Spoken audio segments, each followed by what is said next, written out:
Imagine, it's 2025, and for the first time in over 50 years, humans are walking on the moon.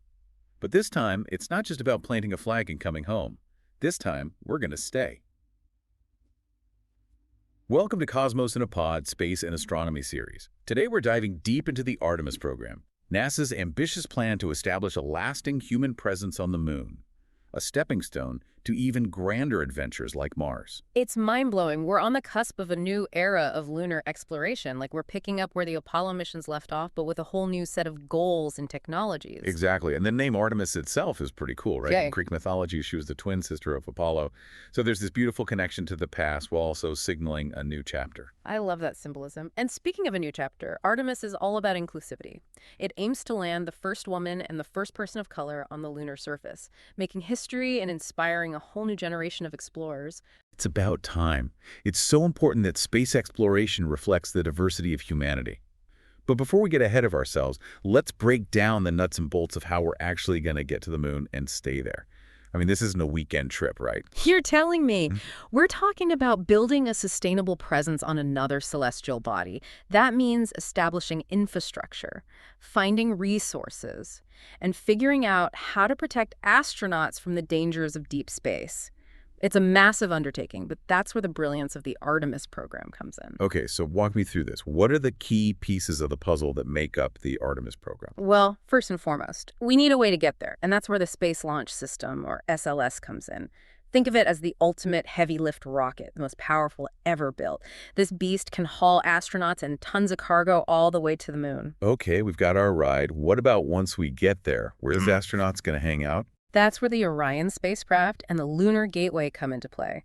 Orion is like the crew capsule, designed for deep space travel and keeping astronauts safe during the journey. And the Gateway?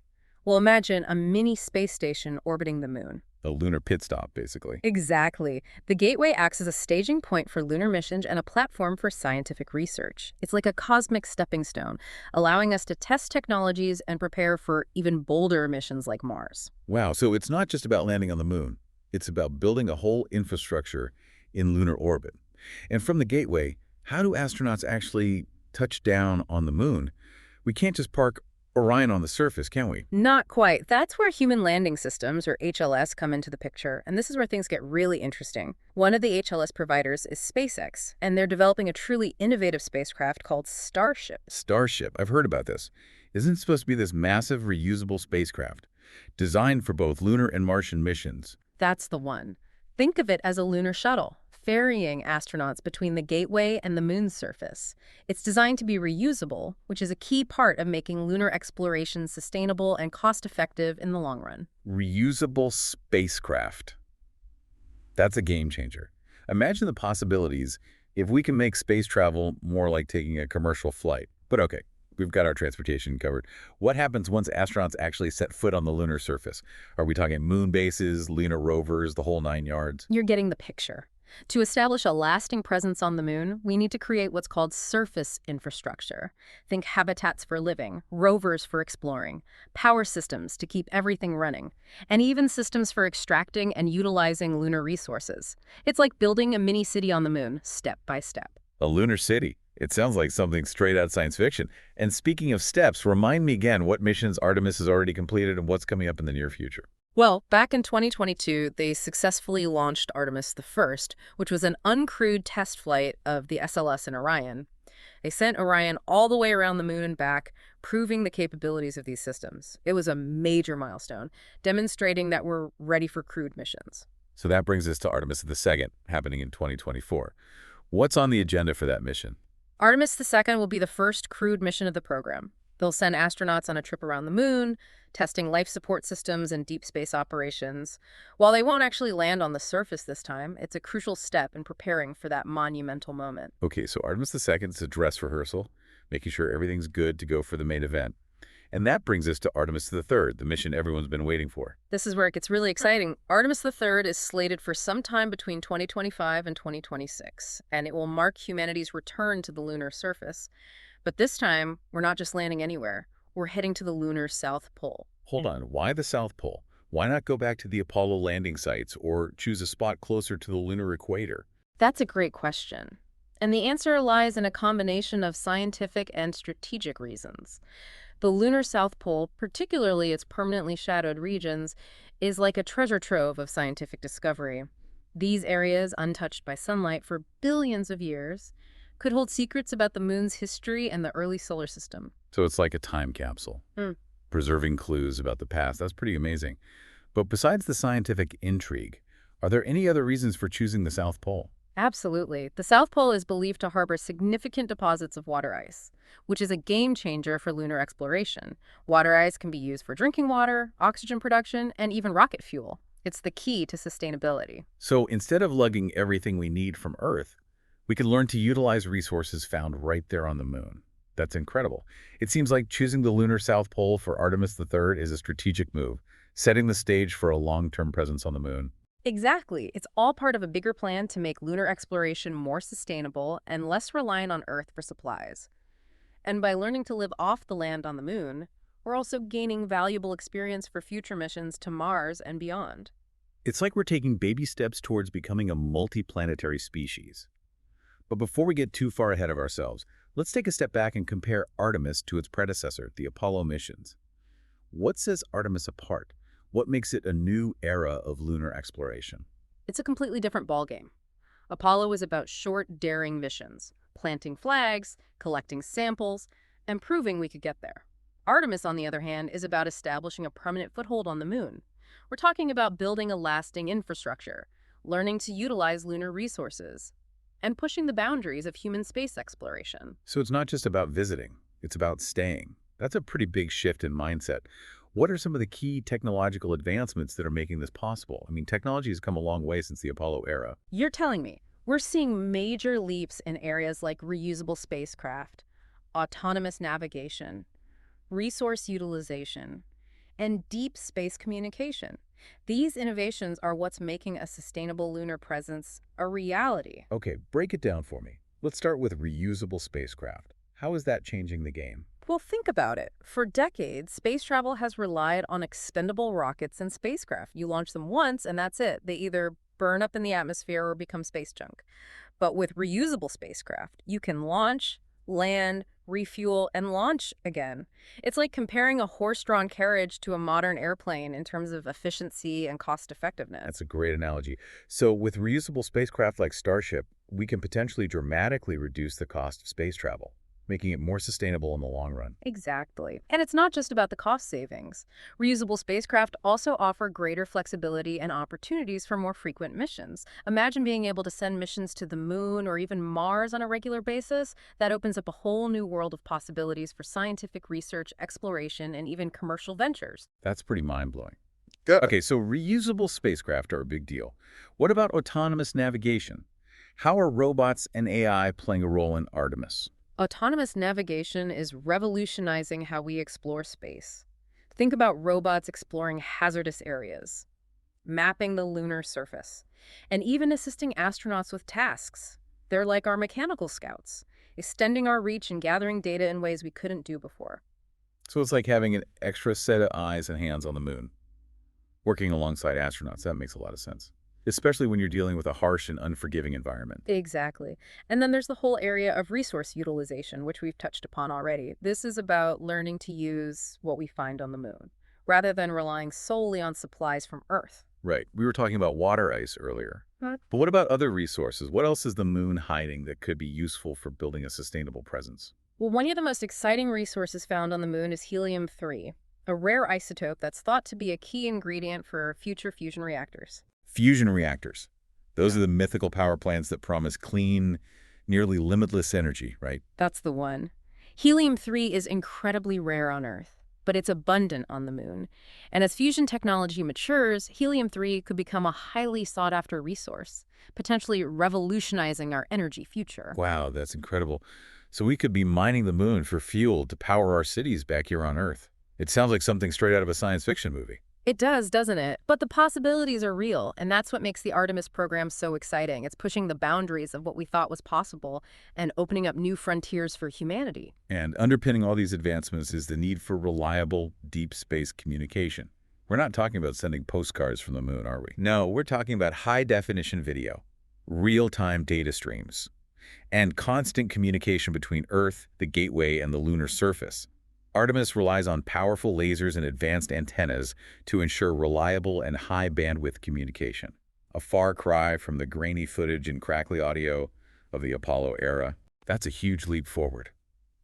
It's amazing to think how far communication technology has come.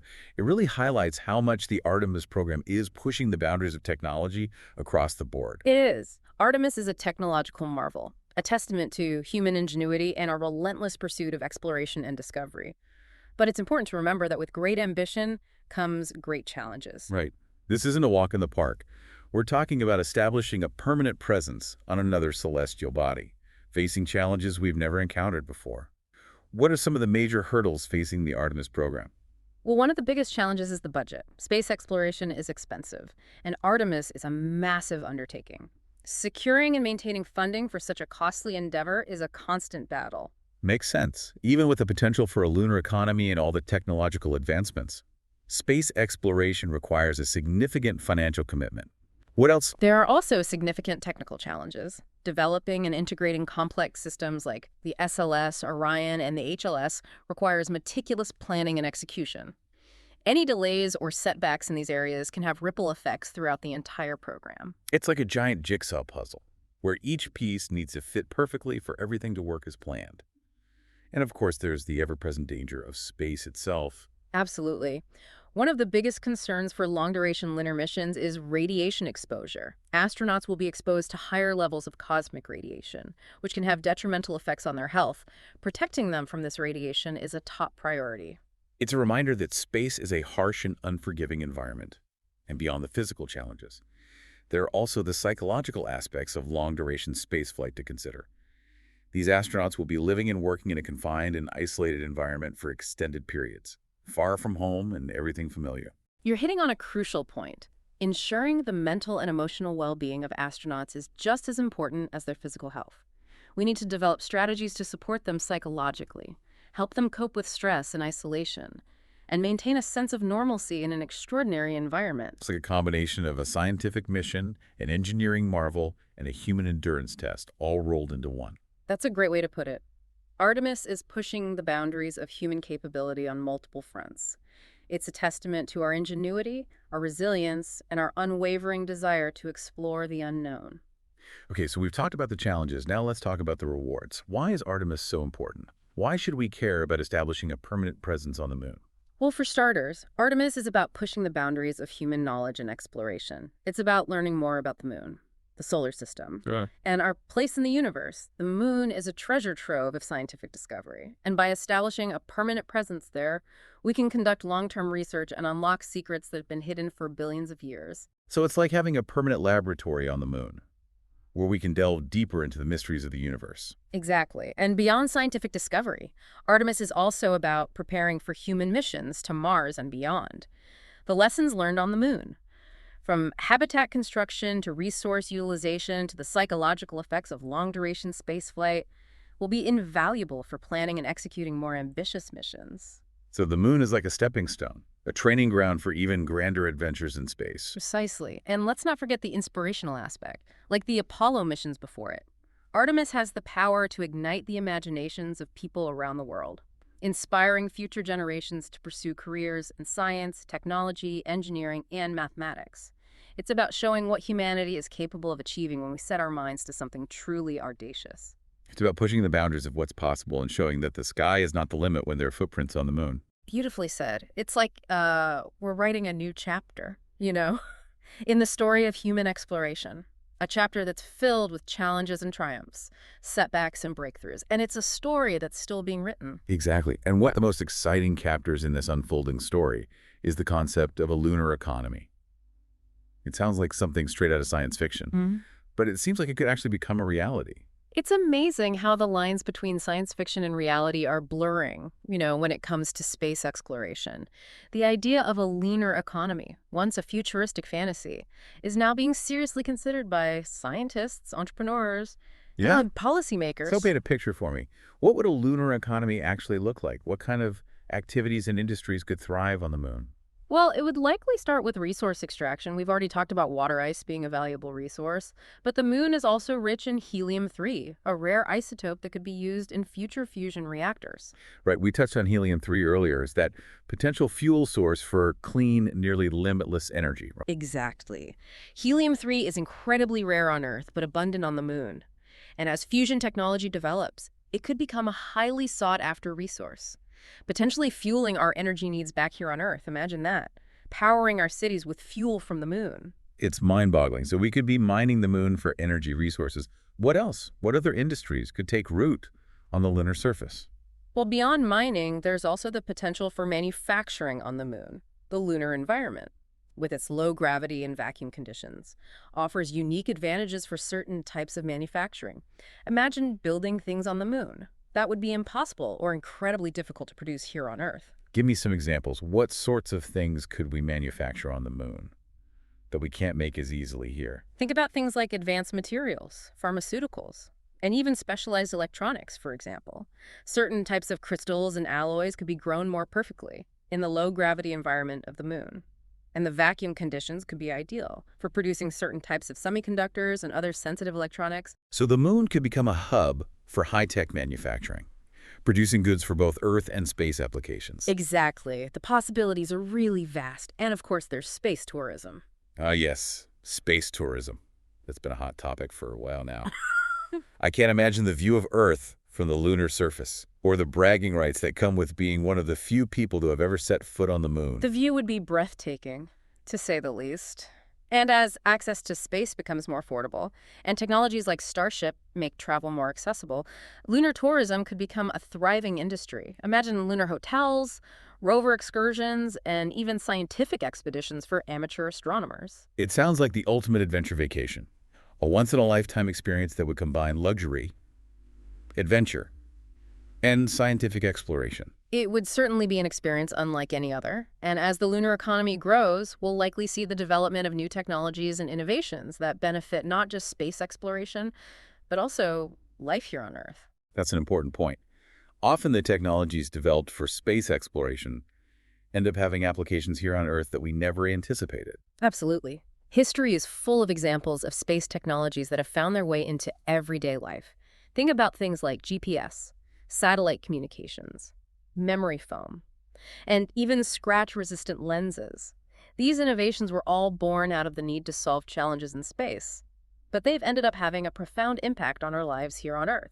It's a reminder that space exploration is an investment not just in our future in space, but also in our future here on Earth. I couldn't agree more. The pursuit of knowledge and the drive to explore often lead to unexpected breakthroughs that benefit all of humanity. Okay, so we've got a potential lunar economy taking shape. We're learning more about the moon and the solar system, and we're preparing for missions to Mars and beyond. It really is an incredible time to be following space exploration.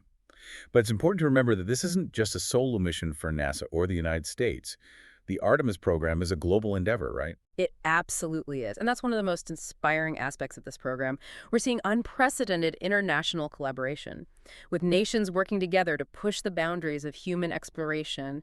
It's a testament to the power of collaboration and the shared dream of exploring the cosmos.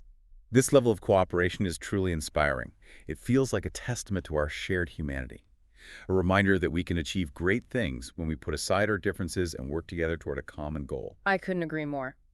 The Artemis program is a shining example of what we can accomplish when we unite our talents and resources. It's a beacon of hope and inspiration, showing that even in a world often divided, we can still come together to achieve something truly remarkable. And in a way, it feels like the Artemis program is just the beginning. Mhm. It's laying the groundwork for a future where humanity becomes a multiplanetary species, exploring and inhabiting new worlds. That's a vision that has captivated humanity for centuries. And now with Artemis, it feels like we're taking concrete steps toward making that dream a reality. It's a journey filled with challenges and uncertainties, but also with immense potential and wonder. It's a journey that we're all taking together as a species. And as we continue to explore the cosmos, I have a feeling we're going to make some truly astonishing discoveries, things that will change our understanding of the universe and our place within it. I share that sentiment, and who knows, perhaps someday Future generations will look back at the Artemis program as the pivotal moment when humanity truly began its journey to the stars. It's an exciting prospect, one that fills me with a sense of awe and anticipation. But for now, let's focus on the present. We're on the verge of returning humans to the moon, and that in itself is an extraordinary achievement. Absolutely. It's a testament to the human spirit of exploration, our innate desire to push the boundaries of what's possible. And I, for one, can't wait to see what the future holds. But before we get lost in the possibilities of the future, let's take a moment to ground ourselves in the present. What are some of the immediate challenges facing the Artemis program as we move towards the Artemis III mission and beyond? What are the things that keep the engineers and mission planners up at night? That's a great question. As we've touched upon earlier, there are certainly hurdles to overcome. One of the most pressing is the issue of radiation. As we venture further into space, astronauts will be exposed to higher levels of cosmic radiation, which poses significant health risks. Finding effective ways to protect them from this radiation is crucial for the long-term success of the program. We're talking about developing new materials, shielding technologies, and even potential countermeasures to mitigate the effects of radiation exposure. It's a reminder that space is a harsh and unforgiving environment. We're not just taking a stroll in the park here. Exactly. And beyond radiation, there are also technical challenges to address. The development and integration of complex systems like the Space Launch System and the Human Landing System require meticulous planning and execution. Any delays or setbacks in these areas could have a ripple effect on the entire program. So it's a delicate balancing act between pushing the boundaries of technology while also ensuring safety and reliability. Precisely. And then, of course, there's the matter of funding.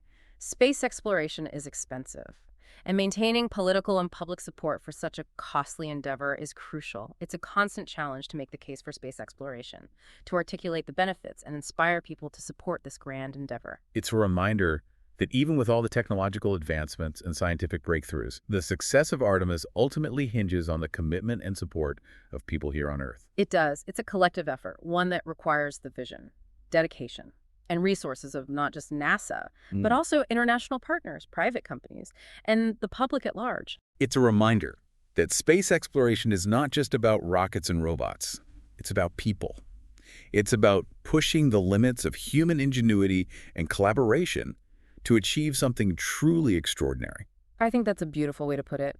And I believe that the Artemis program has the potential to inspire and unite people around the world, just as the Apollo missions did decades ago. It's a legacy that we're all a part of shaping. And as we venture back to the moon and beyond, I have a feeling we're going to discover not only new worlds, but also new facets of ourselves, new depths of human potential and resilience. I couldn't agree more. The journey ahead is sure to be filled with challenges and triumphs, setbacks and breakthroughs. But one thing is certain. The Artemis program is a testament to the boundless spirit of human exploration, our innate desire to venture into the unknown and push the boundaries of what's possible. It's a journey that's both humbling and exhilarating, a reminder of our place in the vast cosmic tapestry. And as we continue to explore and learn, I have a feeling that we're only just beginning to scratch the surface of what's possible. Now, before we wrap things up, I wanted to delve a little deeper into something you mentioned earlier, the concept of the moon as a stepping stone to Mars. What are some of the specific ways that the Artemis program is helping us prepare for future missions to the Red Planet? What are the key lessons and technologies that we're hoping to gain from our return to the moon? That's a fantastic question. The Artemis program is, in many ways, a testing ground for technologies and strategies that will be crucial for human missions to Mars. One key area is habitat design and construction. We need to learn how to build structures that can protect astronauts from the harsh lunar environment, which includes extreme temperatures, radiation, and micrometeoroids. The lessons learned from building and operating lunar habitats will be invaluable for designing Martian outposts. We need to figure out how to create self-sustaining environments that can provide astronauts with everything they need to survive and thrive on another planet. So we're essentially using the moon as a proving ground for Martian living.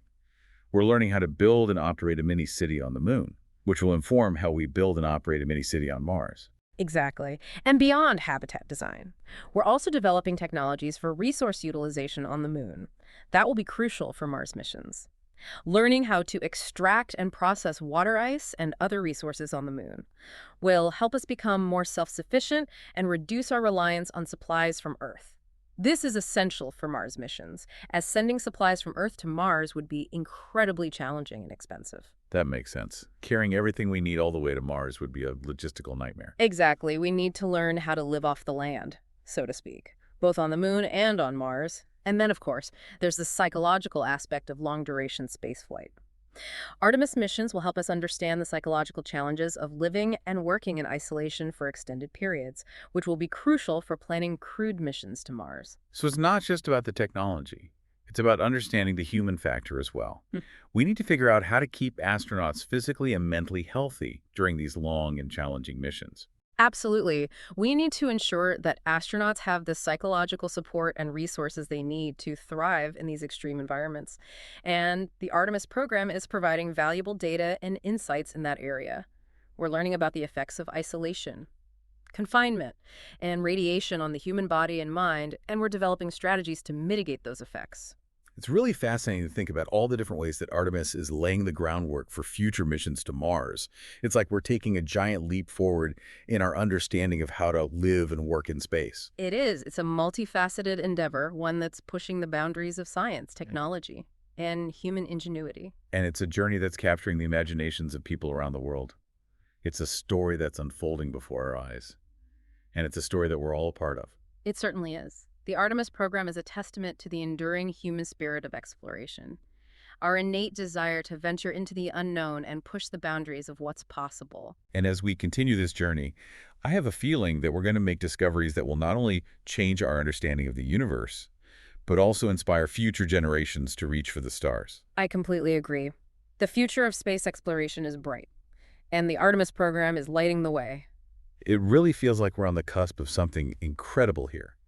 A new era in space exploration, one where humanity's reach extends, beyond Earth and into the vastness of the cosmos. It is an incredibly exciting time, just full of possibilities and potential. And as we venture further into space, one concept keeps coming up: sustainability.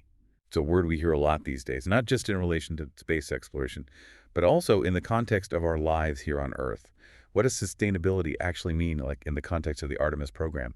And why is it so crucial to the long-term success of this endeavor? That's a great question. It's one that's really at the forefront of everyone's minds involved in Artemis. When we talk about sustainability in this context, we're not just talking about environmental responsibility, although that's certainly a part of it. We're talking about creating a human presence on the moon that can endure for generations. Not just for a few short missions. It's about building a foundation for a future where humans can live, work, and thrive on the lunar surface. So it's about creating a self-sufficient lunar society, one that doesn't rely on constant resupply missions from Earth. Exactly. And that requires a multifaceted approach. For starters, it means learning to utilize the resources that are already present on the moon. We've talked about water ice, helium-3, and even the potential for manufacturing using lunar materials. It's about becoming less reliant on Earth and more self-reliant on the moon. It's like the ultimate off-grid living experiment, but on a celestial scale. That's a great way to put it. We need to learn how to live off the land, so to speak, using the resources available to us on the moon to create a closed-loop system where resources are recycled and reused. So it's about minimizing waste and maximizing efficiency, just like we're trying to do here on Earth with sustainable living practices. Precisely. But sustainability in the context of Artemis also extends to the design and operation of our lunar infrastructure. We need to develop habitats that can protect astronauts from the harsh lunar environment, including radiation, extreme temperatures, and micrometeoroids. These habitats need to be durable, energy efficient, and capable of supporting life for extended periods. It's like designing a lunar oasis, Yeah. a safe haven amidst the unforgiving lunar landscape. And it's not just about the habitats themselves. We also need to consider the environmental impact of our activities on the moon. We need to develop practices that minimize our footprint and ensure that we're not causing any unintended harm to the lunar environment. It's about being responsible stewards of the moon, respecting its delicate ecosystem, even as we explore and learn from it. Exactly. Sustainability is about finding a balance between exploration and preservation, ensuring that future generations can continue to marvel at the wonders of the moon. It's a profound responsibility, but also an incredible opportunity to learn and grow as a species. The Artemis program is pushing us to think differently, to innovate and create solutions that not only benefit space exploration, but also have the potential to address challenges here on Earth. I couldn't agree more. The pursuit of sustainability in space often leads to breakthroughs that have applications here on Earth. For example, the technologies being developed to recycle water and air on the moon could have implications for water conservation and air purification technologies here on Earth. It's a reminder that space exploration is not just about escaping Earth. It's about better understanding ourselves and our place in the universe.